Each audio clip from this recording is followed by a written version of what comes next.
Kisah tirai wajah Dewi Pacamama.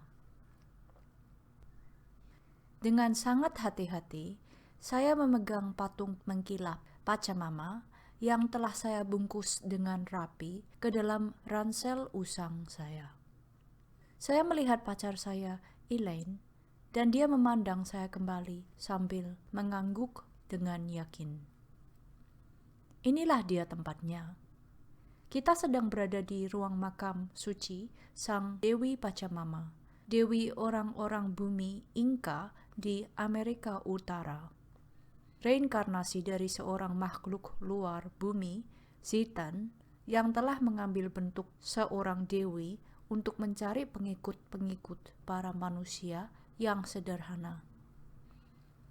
Saya mengambil peta kuno ternoda tinta yang saya miliki ini dan menunjukkan jalur ke makam dalam.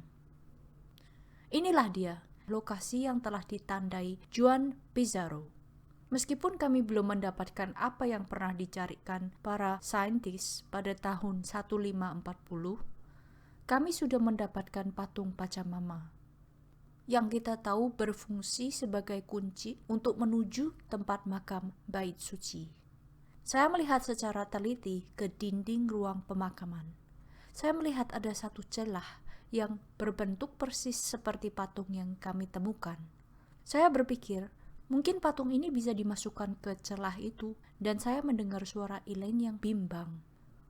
"Martin, saya takut. Apakah kita benar-benar ditakdirkan untuk melihat sesuatu yang ajaib, yaitu Mami Dewi Pacamama? Bagaimana jika dia masih belum mati?" "Jangan khawatir, Elaine," Martin bicara. "Zitans bukanlah dewa sungguhan.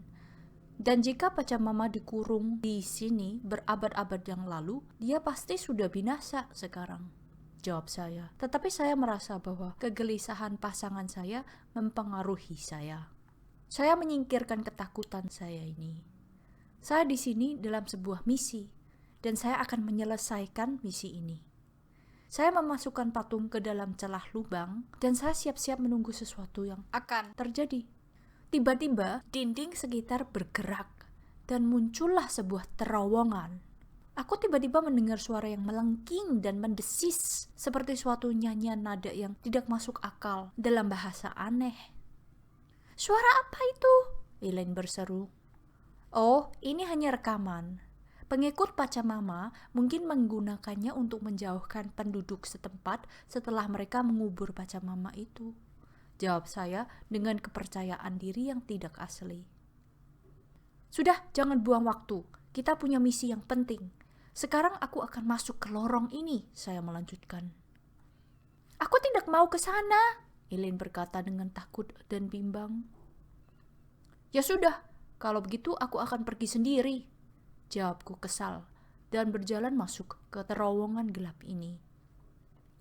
Ketika saya memasuki tempat ruang makam kuil Sang Dewi Pacamama, saya tiba-tiba diliputi oleh aroma yang manis, memabukkan, dan tajam. Dari mana bau itu berasal? Saya menemukan sumber aroma merangsang di dalam tengah ruangan ini, di mana tubuh Pacamama sedang berbaring di altar. Elaine mendekatin saya. Dia bilang, "Apakah dia sudah mati?" Dia bertanya ragu-ragu setelah terakhirnya memilih untuk ikut saya.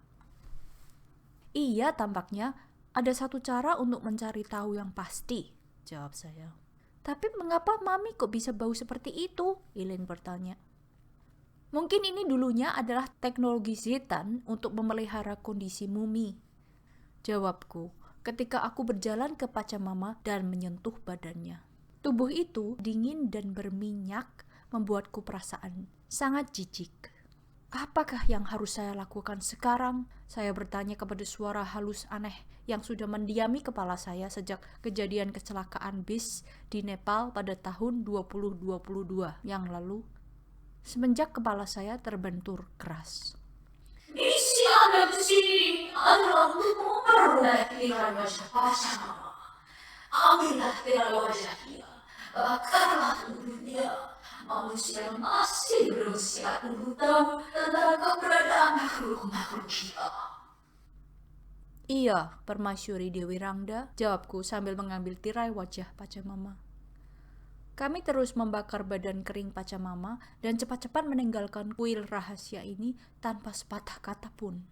Misi kami yang sesungguhnya masih ada di depan kami. Cerita ini diteruskan ke buku The Fall of Martin Orchard yang akan diterjemahkan ke bahasa Indonesia.